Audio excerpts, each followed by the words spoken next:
मैं पहले गुजारिश करूंगा यादव जी को कि वो आपको संबोधित करें, उसके बाद राहुल जी कुछ कहेंगे और उसके बाद आप सवाल करेंगे। अखिलेश जी। मैं धन्यवाद देता हूं और सबसे पहले मैं अपने प्रेस के साथियों को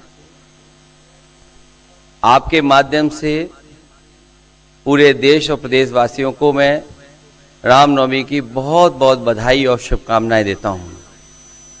ऐसा त्योहार, ऐसे दिन जहां से अच्छी शुरुआत होती है। मुझे खुशी है इस बात की कि आज कांग्रेस पार्टी के नेता राहुल गांधी जी और समाजवादी पार्टी की आज हम मिलकर के प्रेस कर रहे हैं।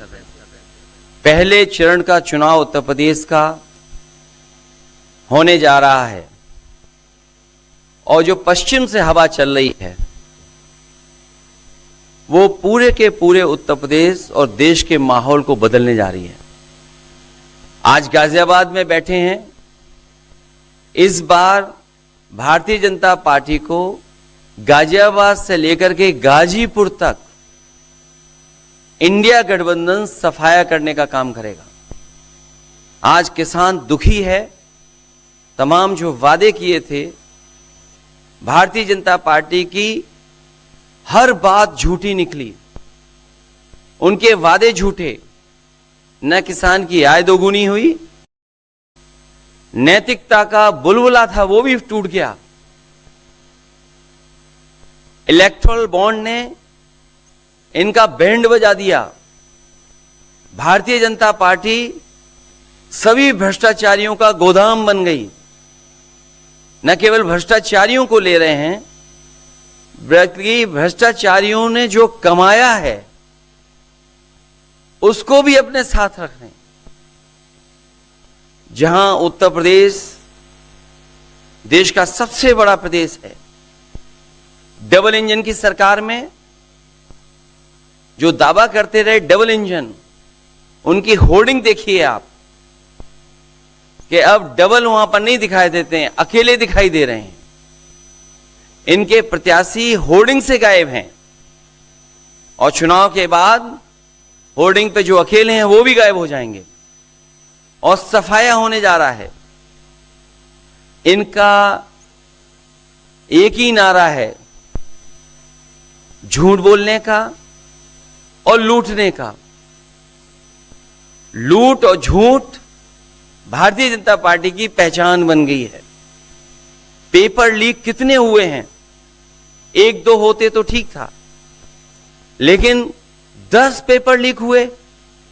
और मैंने कई मौकों पर वो बात बताई कि अगर एक परिवार के हम केवल 3 सदस्यों को मान लें, जिस व्यक्ति ने परीक्षा लिखने की तैयारी की, जो परीक्षा नहीं दे पाया पेपर लीक के कारण, और उसके मां बाप को अगर हम जोड़ लें तो ऐसे 60 लाख नौजवान हैं। 60 लाख नौजवानों का भविष्य अंधकार में डाल दिया। और अगर 60 लाख का गुणा करें हम 3 से, 1 करोड़ 80 लाख, और 1 करोड़ 80 लाख को अगर हम डिवाइड कर दें 80 लोकसभाओं से, तो भारतीय जनता पार्टी का 2,25,000 वोट हर लोकसभा में कम हुआ है। इसलिए एक भी वोट बट ना पाए। जहां हमें मतदान करना है वहीं मतदान के दिन हमें सावधान भी रहना है। अगर हम सावधान रह करके मतदान करेंगे और अपने बूथ की चौकीदारी करेंगे तो भारतीय जनता पार्टी का सफाया होगा। आने वाले चुनाव में, ये देश का चुनाव है, देश की जनता बदलाव चाहती है और बदलाव की हवा पश्चिम से उत्तर प्रदेश से चल रही है। और मुझे पूरा उम्मीद है आने वाले समय में इंडिया गठबंधन और नई सरकार देश में दिखाई देगी। शुक्रिया अखिलेश जी। राहुल जी।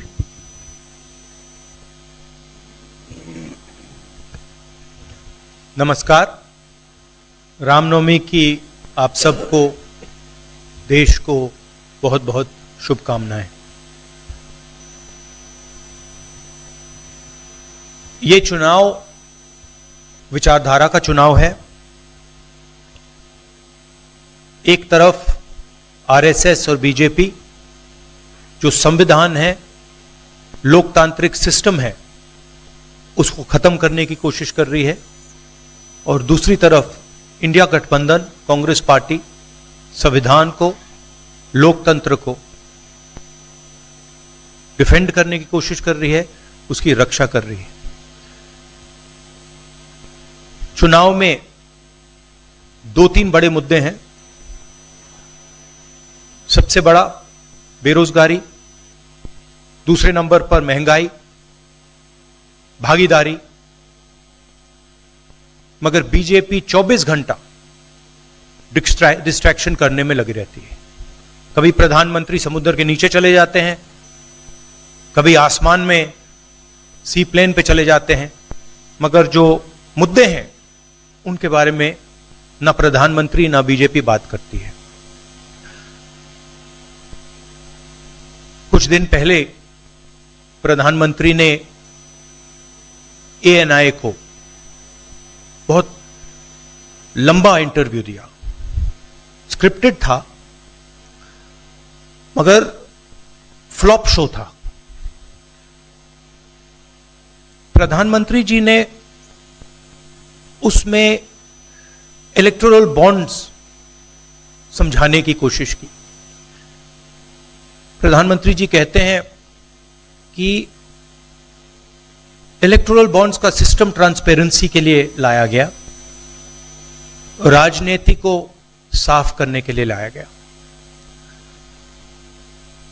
अगर यह सच है तो उस सिस्टम को सुप्रीम कोर्ट ने रद्द क्यों किया? और दूसरी बात, अगर आप ट्रांसपेरेंसी लाना चाहते थे तो जिन लोगों ने आपको पैसा दिया, बीजेपी को पैसा दिया, हजारों करोड़ रुपए दिए, उनका नाम आपने क्यों छुपाया था? और जिन तारीखों पे उन्होंने आपको पैसा दिया उसको आपने क्यों छुपाया था? पता लगता है हजारों करोड़ रुपए का कॉन्ट्रैक्ट किसी कंपनी को मिलता है, उसके एकदम बाद वो कंपनी बीजेपी को पैसा देती है। सीबीआई की इंक्वायरी होती है, ईडी की इंक्वायरी होती है, किसी कंपनी पर शुरू होती है, उसके 10-15 दिन बाद कंपनी करोड़ों रुपए बीजेपी को देती है और फिर सीबीआई की इंक्वायरी, ईडी की इंक्वायरी बंद हो जाती है। सड़क पे इसको एक्सटॉर्शन कहते हैं, एक्सटॉर्शन कहते हैं सड़क पे। तो ये जो है इलेक्टोरल बॉन्ड्स का जो स्कीम है, ये दुनिया का सबसे बड़ा एक्सटॉर्शन का स्कीम है। हिंदुस्तान के सारे बिजनेसमैन इस बात को समझते हैं, जानते हैं, और प्रधानमंत्री जितनी भी सफाई देना चाहें कोई फर्क नहीं पड़ने वाला है, क्योंकि पूरा देश जानता है कि प्रधानमंत्री भ्रष्टाचार के चैंपियन है। धन्यवाद। शुक्रिया राहुल जी। अच्छा, एक और बात, आपने जयराम जी आपने कहा कि जो भी आपको क्वेश्चंस पूछने हैं आप पूछेंगे, और ये ओपन एंडेड प्रेस कॉन्फ्रेंस है। बट इसमें एक और बात, मुझे पहले ही 2-3 बीजेपी वाले क्वेश्चंस पता लग जाते हैं, तो वो तो गारंटी पूछे जाएंगे, तो उनके लिए मैं तैयार हूं। आजकल गारंटी का जमाना है राहुल जी। पहला सवाल महिकार जी, हिंदुस्तान हिंदी डेली से। माइक दीजिएगा।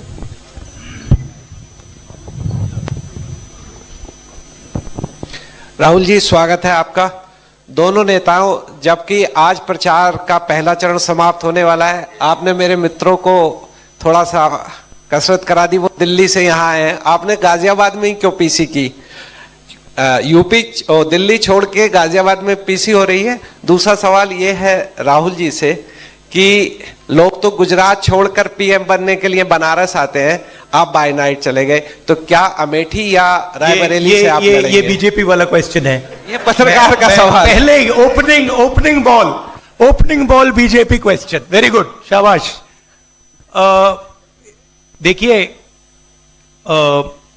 अमेठी की बात कांग्रेस का डिसीजन है। जो भी मुझे ऑर्डर मिलेगा मैं वो करूंगा। सीईसी मीटिंग, हमारी पार्टी में सीईसी मीटिंग्स में ये डिसीजन लिए जाते हैं। बट पहला बीजेपी का question, good question, thank you. Amar Ujala से निशा, आप थोड़ा शांत हो जाइए यहाँ प्लीज। बहुत बहुत स्वागत है। मेरा सवाल आपसे ये है कि यूपी में न केवल यूपी में बल्कि पूरे देश में इस बार कांग्रेस ने अपने बहुत कम प्रत्याशी 268 अभी तक सामने आए हैं और यूपी में तो 80 सीटों के मुकाबले केवल 17 सीट हैं। ऐसा क्यों? क्या ऐसा मान के चल रही है कांग्रेस कि आप कमजोर चल रहे हैं या यूपी में कमजोर है कांग्रेस, इसलिए सपा या आपके गठबंधन बाकी सहयोगी पार्टी सीट नहीं देना चाह रही हैं? नहीं, हमने डिसीजन लिया है कि इंडिया गठबंधन चुनाव लड़ेगा और हमने सीट शेयरिंग की है और ओपन माइंडेड तरीके से, दिल खोल के हमने सीट शेयरिंग की है। हम चाहते हैं कि थोड़ी सी हम फ्लेक्सिबिलिटी दिखाएं और ओपन माइंडेड तरीके से हम चुनाव लड़ें, इसीलिए हमने स्पेस हम अपने पार्टनर्स को दी है, बट इसका कोई कमजोरी का मतलब नहीं है। पीटीआई से अनवर। राहुल जी, मेरा सवाल आपसे है कि पिछले बार जो आप दोनों लोगों का गठबंधन था वो सफल नहीं हो सका उत्तर प्रदेश में। एक बार फिर आप लोग साथ आए हैं और प्रधानमंत्री ने पिछले दिनों कहा कि ये दो लड़कों की फ्लॉप फिल्म है जो इस बार भी फ्लॉप होगी। तो आगे आप क्या उम्मीद कर रहे हैं इस गठबंधन से? उत्तर प्रदेश में कितनी सफलता मिलेगी और कितनी सीटों की उम्मीद है इस बार आप लोगों को? देखिए, मैं सीट्स का प्रेडिक्शन तो नहीं करता हूं, जनरल बात कह सकता हूं कि बीजेपी को मुझे लग रहा था 15-20 दिन पहले कि 180 से 180 तक जाएंगे, अब मुझे लग रहा है 150 तक जाएंगे। हर स्टेट में हमें रिपोर्ट मिल रही है कि हमारा चुनाव इंप्रूव कर रहा है और अंडर करंट है। जहां तक गठबंधन की बात है, यूपी गठबंधन की बात है, बड़ा पावरफुल गठबंधन है और बहुत अच्छा परफॉर्मेंस होगा हमारा उत्तर प्रदेश में। दैनिक जागरण से आदित्य त्रिपाठी। आप दोनों का बहुत बहुत स्वागत है। मेरा प्रश्न यह है कि उत्तर प्रदेश में एनडीए गठबंधन रोकने के लिए आपकी क्या रणनीति है? सॉरी, क्या?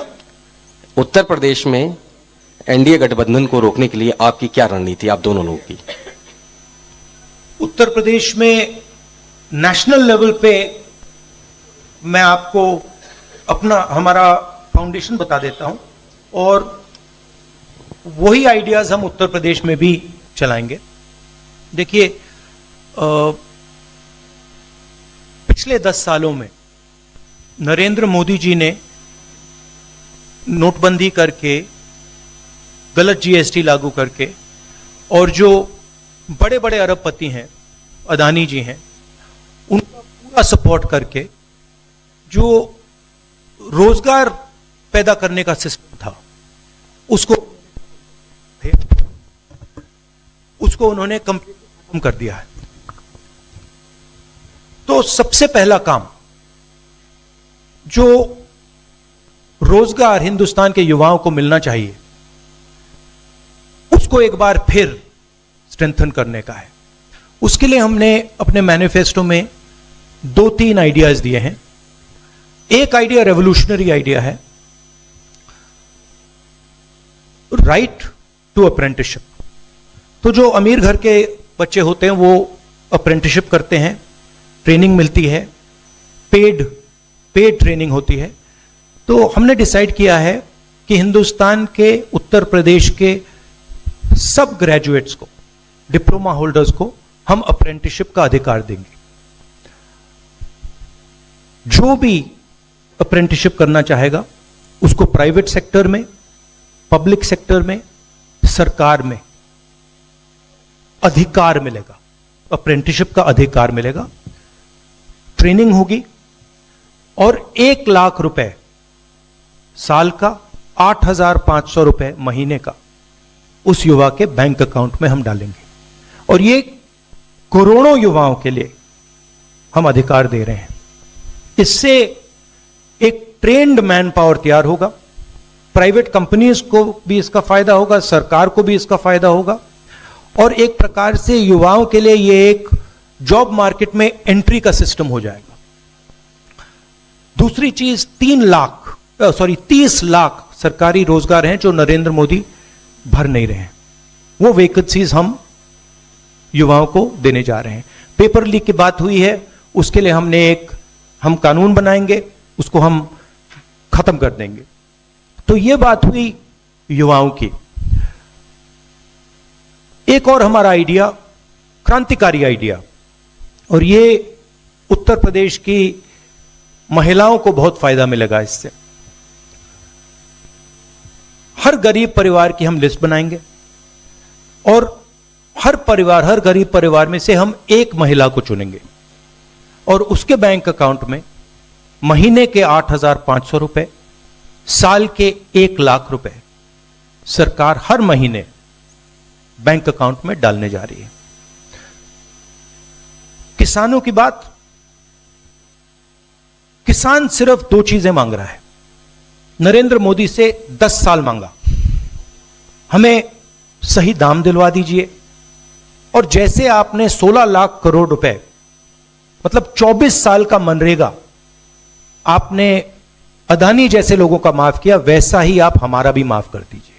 और नरेंद्र मोदी मना करते हैं, उन पर फायरिंग करवा देते हैं, उनको डरा देते हैं। तो हमने लीगल एमएसपी का निर्णय ले लिया है। हिंदुस्तान में पहली बार लीगली गारंटीड एमएसपी होगी और हम उनका, किसानों का कर्जा माफ करने जा रहे हैं। यही मेन मुद्दे हैं चुनाव में। बीजेपी का मैनिफेस्टो देखेंगे तो उसमें आपको उसका जो फाउंडेशन है, 2 चीजें हैं। एक कि वो शायद 10-15 साल बाद ओलंपिक गेम्स इंडिया लाएंगे, और दूसरा 1 या 2 व्यक्तियों को वो चांद पे पहुंचा देंगे। तो ये बेसिकली चुनाव चल रहा है। शुक्रिया राहुल जी। अगले 3-4 सवाल आप कृपया अखिलेश जी से पूछेगा। ANI से शालिनी।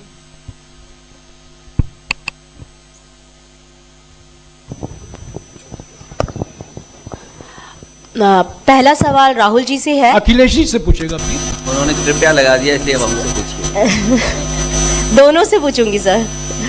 पहला सवाल राहुल जी से है, जैसे कि पीएम ने कहा है कि मैं देश बचा रहा हूं, लेकिन इंडिया अलायंस जो है वो परिवार बचा रहा है, इस पर क्या कहेंगे सर? और जो दूसरा सवाल, सेकंड बीजेपी क्वेश्चन। सर दूसरा जो सवाल है मेरा वो ये है, जादूगर कहा है उन्होंने राहुल जी को, और उन्होंने कहा ANI को जब इंटरव्यू दिया उसमें बोला कि ऐसा कौन सा जादू है कि एक झटके में गरीबी मिटा सकते हैं। मैं जानना चाहता हूं ऐसा कौन सा जादू है कि एक झटके में गरीबी मिटाई जा सकती है। तो ये मेरा सवाल दोनों से है। नहीं, दोनों से है। मैं धन्यवाद देता हूं, आप लोगों ने सवाल पूछे। हालांकि कुछ सवाल आपने राहुल जी से पूछे थे। एनडीए को पीडीए हराएगा, एनडीए को पीडीए हराने जा रहा है, एनडीए को पीडीए हराने जा रहा है। और जहां तक सवाल परिवारवाद की बात है, आज नवरात्र है, आज शुभ दिन है। भारतीय जनता पार्टी के लोग संकल्प लें कि ना किसी परिवार वाले को टिकट देंगे और ना किसी परिवार वाले से वोट मांगेंगे। और गाजियाबाद में कार्यक्रम इसलिए किया है क्योंकि हम दोनों लोगों ने संकल्प लिया है। वो तो इंडिया गठबंधन का नाम भी ठीक से नहीं ले पाते हैं। INDIA तो इंडिया होता है, इंडी कब से हो गया? यहां से सफाया होगा गाजीपुर तक। जो 14 में आए थे वो 24 में चले जाएंगे, और यूपी वाले स्वागत भी अच्छा करते हैं। और इस बार तो ढोल नगाड़ा और सब कुछ की तैयारी है। इस बार विदाई भी बहुत शानदार होने जा रही है। हाँ, टाइम्स नाउ भारत। रंजीता, अखिलेश जी से। तो आपने जो गरीबी को एक झटके में मिटाने की बात की, देखिए ये कोई नहीं कह रहा है कि गरीबी को एक झटके में मिटाया जाएगा। हम ये कह रहे हैं कि गरीबी को गहरी चोट पहुंचाई जा सकती है, और तरीके मैंने आपको बताए हैं। नरेंद्र मोदी जी ने पूरा का पूरा फोकस 22 लोगों पे किया है, 22-25 लोगों पे किया है। आज की सच्चाई है कि 22 लोगों के पास उतना धन है जितना 70 करोड़ लोगों के पास है। गरीबी का यह भी कारण है कि नरेंद्र मोदी जी ने सारा का सारा धन कॉन्सेंट्रेट कर दिया है, 20-25 लोगों को पकड़ा दिया है। मैं जाति जनगणना की बात कर रहा हूं और मैंने ये बात बहुत बार उठाई है। भागीदारी की बात होती है। हिंदुस्तान के किसी भी इंस्टीट्यूशन में आपको ना पिछड़े वर्ग के लोग मिलेंगे, ना दलित मिलेंगे, ना आदिवासी मिलेंगे, ना गरीब जनरल कास्ट के लोग मिलेंगे। मैंने मीडिया के बारे में बात उठाई। मीडिया में आपको बड़े बड़े एंकर्स दिखते हैं। आपको मीडिया की कंपनीज के मालिक की लिस्ट निकालिए, आपको दिख जाएगा कि उधर ना एक पिछड़ा मिलेगा, ना एक दलित मिलेगा, ना एक आदिवासी मिलेगा। तो हम क्रांतिकारी काम करने जा रहे हैं। जाति जनगणना, महिलाओं को उनके बैंक अकाउंट में 1 लाख रुपए, किसानों को एमएसपी, तो ये सब गरीबों को पैसे देने के तरीके हैं। नरेंद्र मोदी जी ने पिछले 10 साल में गरीबों को कुछ नहीं दिया, तो ये हम करने जा रहे हैं। हाँ रंजीता, अखिलेश जी से। हाँ, अखिलेश जी से ही सवाल है। राहुल जी ने अभी जितनी भी चीजें कही, अखिलेश जी से। नहीं, मैं सवाल पहले। जितनी भी चीजें कही वो तमाम चीजें कांग्रेस के घोषणा पत्र में है। क्या इंडिया गठबंधन का अपना कोई साझा जो है वो मैनिफेस्टो होगा? अखिलेश जी, क्या जो राहुल जी कह रहे हैं क्या वही तमाम चीजें सपा की भी है, या सपा कुछ अलग भी घोषणाएं कर रही है चुनाव में?